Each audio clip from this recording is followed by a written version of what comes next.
stretching his hand up to reach the stars. Too often man forgets the flowers at his feet, meaning one of the fundamental problems that has always been found and that has always abounded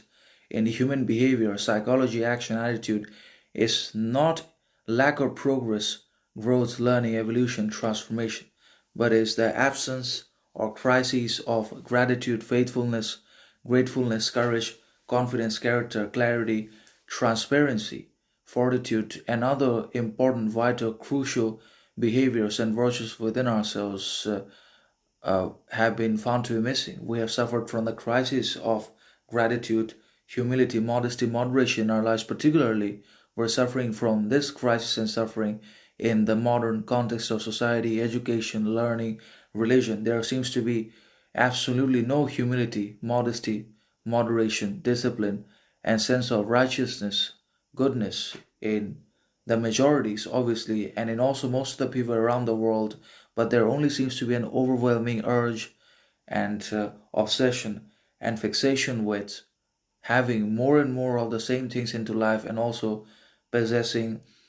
obviously wealth, riches, money, success, and obtaining more and more pleasure, entertainment, lust,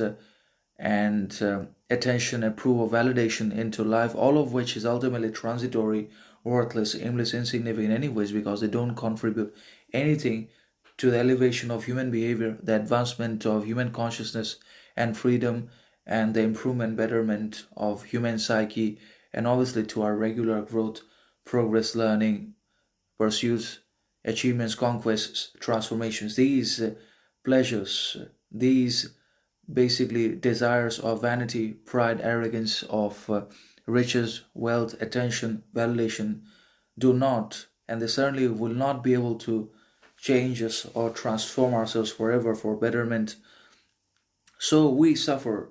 from the lack of humility, gratitude, gratefulness, modesty, moderation in our lives, as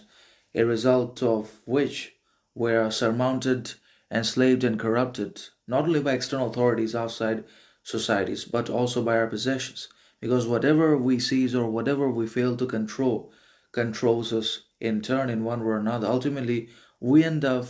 being controlled and governed by our possessions of knowledge, wealth, riches, validation, because we could not control them because we have not been able to dominate and